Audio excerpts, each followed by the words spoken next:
Egyptian room with an old man.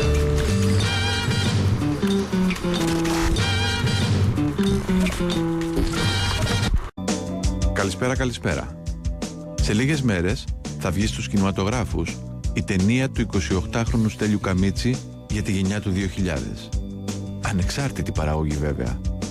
3 κολλητοί ξενυχτάνε στα Εξάρχεια πριν εγκαταλείψουν την Αθήνα για να εγκατασταθούν στο Βερολίνο.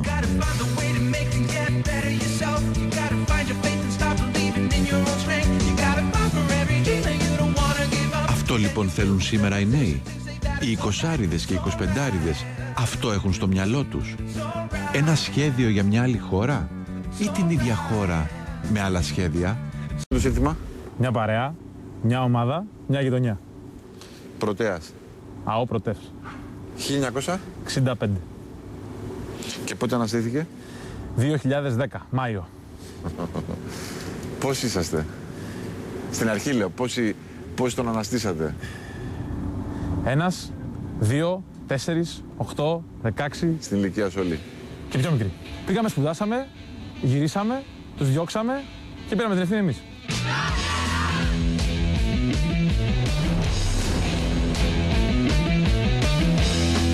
Τι ομάδα είσαι?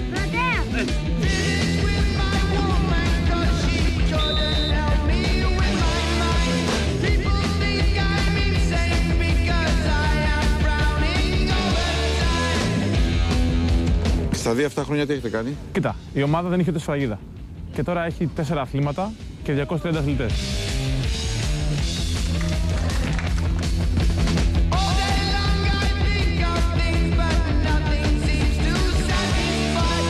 Τα γήπεδα? Αυτό το φτιάξαμε μόνοι μας. Ήταν γεμάτο τρύπες. Δεν μπορούσε να παίξει κανένας εδώ. Μπογιές, τσιμέντα, κρυφά και παραλίγο να μας πάνε στα δικαστήρια. Το φως που φωτιζόμαστε δηλαδή είναι παράνομο? Άμα δεν το πεις στην τηλεόραση, θα σου πω τι είναι. Δεν γίνεται αλλιώς. Νυχτώνει νωρίς το χειμώνα, τα παιδιά θέλουν να κάνουν προπόνηση.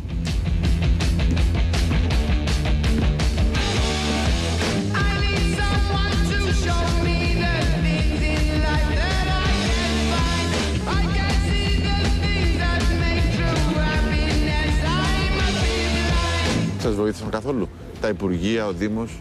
Κανένας. Ο Δήμος πρέπει να μας έδωσε 2 μπάλες. Η Γενική Γραμματεία μας γουστάει κάποιες χιλιάδες ευρώ και μας λέει ότι έχει καταργηθεί ο λογαριασμός. Εμείς όμως δεν καταργηθήκαμε, υπάρχουμε ακόμα. Τώρα πια νομίζω ότι είναι καλύτερα που δεν μας βοήθησε κανένας. Ναι. Δεν έχουμε σε κανέναν υποχρέωση. Γενικά προσπαθούμε να κάνουμε πράγματα χωρίς να μπλέκουμε με τους πολιτικούς. Για να μην έχουν να ζητάνε την ψήφο. Εντάξει, ναι, σε αυτή τη γειτονιά δεν έχουν μούτρα να ζητήσουν τίποτα. Ευτυχώς. Δυστυχώς δεν ξέρω. Πάντως δεν έχουν να ζητήσουν τίποτα κανένας. Για πες μου μερικά πράγματα που σε ενοχλούν από το παλιό κόσμο των πολιτικών. Ότι τους μιλάς, πιστεύεις ότι τους δίνουν πάρα πολύ μεγάλη σημασία και αυτοί κοιτάνε το επόμενο ραντεβού.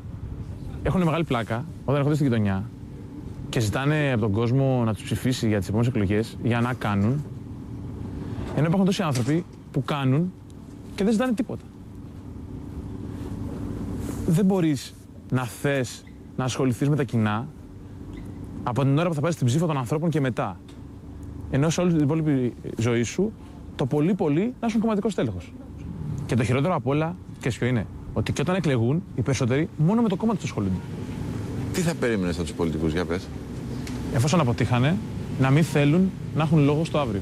Και ποιοι θα μπουν στα πράγματα? Εγώ περιμένω έναν νέο άνθρωπο, ο οποίος θα κάνει μια πολιτική κίνηση μετριοπαθή, σύγχρονη, έναν άνθρωπο από την κοινωνία μέσα, από εμάς, από τη γειτονιά. Γιατί πρέπει να είναι μόνο τα παιδιά του κολεγίου στην πολιτική? Είναι και η Βοστόνη, δεν είναι μόνο το κολέγιο. Ναι, είναι και η Βοστόνη, έχεις δίκιο. Πάντως, από το 6ο Λύκειο Αθηνών πρώην φυλακές ανηλίκων δεν είναι κανένας. Αυτό το λέω με βεβαιότητα. Και με δική του ευθύνη πάντως, έτσι. Ενώ ότι θα μπορούσε και κάποιος να δοκιμαστεί. Δεν μπορεί, Σταύρο, δεν μπορεί. Γιατί πρέπει να μπει στο κόμμα, να ακολουθήσει τη γραμμή, να πάρει συντεταγμένες και να προχωρήσει μόνο εκεί που θα του πούν. Αλλιώς θα είναι επικίνδυνος για το σύστημά τους, θα αποβληθεί. Και όποιοι δοκίμασαν αποβλήθηκαν, αν ήθελαν να κάνουν κάτι διαφορετικό. Εσύ δεν έχεις μια επαφή με τα κόμματα? Προσπαθώ να τα κρατάω σε απόσταση, έτσι ώστε να μην λερώσουν το σύλλογο. calling to the faraway towns. Now war is declared and battle come down. London calling to the underworld. Come out of the cupboard, you boys and girls. Ούτε σαν φοιτητής. Σαν φοιτητές, όλοι ερωτευτήκαμε την πολιτική. Εγώ ήμουν πολύ δραστήριος. Απλά διάλεξα να είμαι ανεξάρτητος μέσα στο πανεπιστήμιο. Γιατί λίγο τους φοβόμουν. Ακόμα και τους πιτσιρικάδες, τους φοιτητές μου. Ήταν τόσο πορωμένοι, τόσο συντεταγμένοι, που με τρόμαζε η ταύτιση τους με ένα πολιτικό κόμμα σε τόσο μικρή ηλικία. Πίστευα ότι αυτά τα παιδιά φέρνουν βιώματα το σπίτι τους. Και δεν μπορούσα να καταλάβω πώς γίνεται να μην είσαι μετριοπαθής όταν είσαι 19 χρονών. Δηλαδή, τι σου έχει κάνει ένα κόμμα και είσαι τόσο παθιασμένος μαζί του? Είσαι 19 χρονών. Τι εικόνες έχεις? Μέχρι πέρυσι δεν είσαι πανελλήνιες. Ξαφνικά μπαίνεις στο πανεπιστήμιο και είναι όλοι με μια ταμπέλα και φωνάζουν πιο πολύ από ό,τι φωνάζουν για την ομάδα τους. Εμένα μου φαίνεται επικίνδυνο.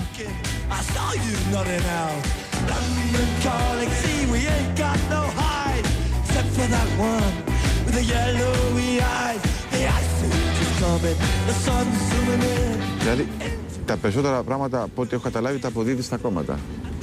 Και στο μηχανισμό που έχουν στήσει για να παραμείνουν στην εξουσία. Μας έχουν κάνει όλους πελάτες τους. Ξέρω ανθρώπους που είναι, για παράδειγμα, ακραία συντηρητικοί και ψηφίζουν ένα κόμμα άλλο, που είναι, ανήκει σε άλλο πολιτικό χώρο, μόνο και μόνο γιατί πριν 30 χρόνια τους διόρισε.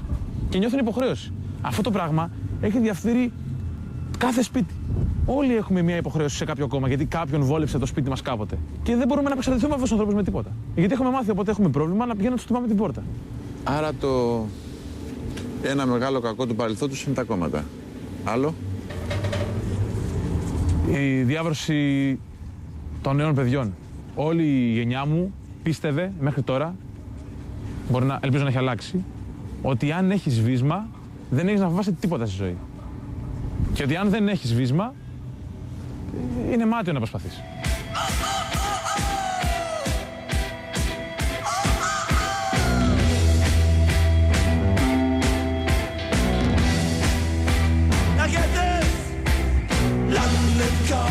Αν ήσουν δηλαδή, πώς το λένε, μια μέρα πρωθυπουργός, έτσι δεν λένε? Έτσι λένε. Ένα μήνα πρωθυπουργός. Έτσι λένε, ναι. Ωραία. Για πες, προτεραιότητες. Μια φορά με ρώτησε ο πρόεδρος της Κίνησης Πολιτών τι πρέπει να γίνει για να εκπαιδευτούν οι δημόσιοι υπάλληλοι. Και του είπα ότι είναι πολύ ακριβό να τους εκπαιδεύσεις. Μπορεί να τους διώξεις και να πάρεις νέα παιδιά μορφωμένα. Αυτό θα έκανα. Θα βάζα νέα μορφωμένα παιδιά στο δημόσιο. Σε υψηλές θέσεις. Μάλιστα. Αυτό μόνο. Αυτό αρκεί. Αν τη διοίκηση την αναλάβουν νέα μορφωμένα παιδιά, δεν χρειαζόμαστε τίποτα άλλο. Η συνταγή του Δημήτρη από τον νέο κόσμο, ή μάλλον η συνταγή του νέου κόσμου, ακούγεται απλή. Τόπος στα νιάτα, στην άκρη η παλιή πολιτική. Έτσι όμως δεν ξεκίνησε και η γενιά που μας κυβερνάει. Κι αν ναι, τι έφτεξε και φτάσαμε εδώ? Ποιος πρόδωσε ποιον?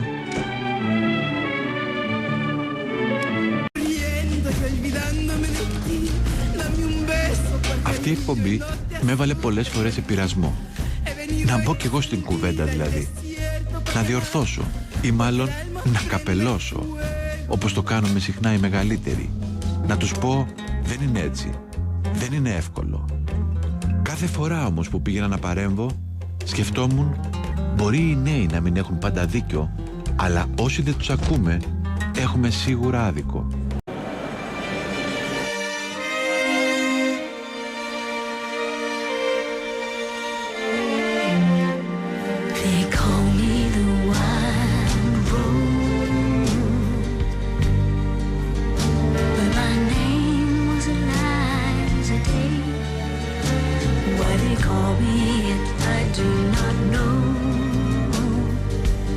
Εσείς πρέπει να διαλέξετε ποιοι θα πάνε μπροστά. Εννοείς ποιους προβάλλουν οι δημοσιογράφοι?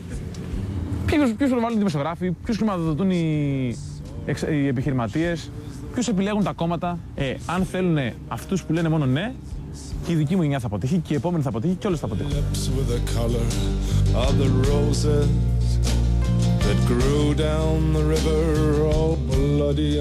Ποιο είναι το σχέδιο? Φτιάχνουμε τη γειτονιά μας να ψήσουμε κι άλλους να φτιάξουν τις δικές τους γειτονιές. Και αν όλοι φτιάξουμε τις γειτονιές μας, θα φτιαχτεί η πόλη. Αν συμφωνήσουμε ότι πρέπει να φτιάξουμε όλες τις πόλεις, πολύ εύκολα θα φτιαχτεί και η Ελλάδα.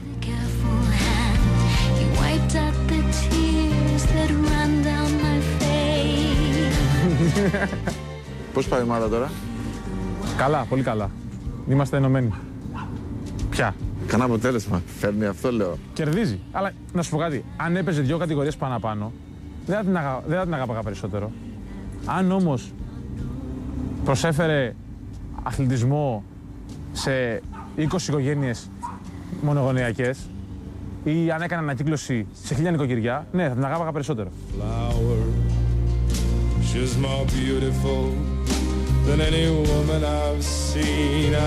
Πρωταθλήματα, δεν υπάρχει στόχος. Το NBA, αλλά με τα παιδιά της γειτονιάς. Δεν θα χαθεί λοιπόν εύκολα αυτός ο αγώνας. Ο μόνος κίνδυνος είναι να τελειώσει ο χρόνος. Ή για να το πω διαφορετικά, ο μόνος κίνδυνος είναι να μην δοθεί στη νέα γενιά ο χρόνος για να ετοιμάσει την αντεπίθεσή της. Καλό σας ξημέρωμα.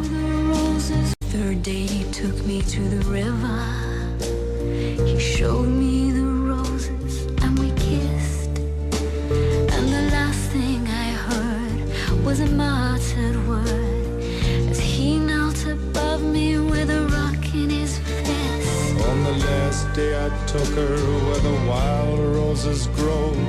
She lay on the bank, the wind lied as a thief, and I kissed her goodbye. Said, "Oh."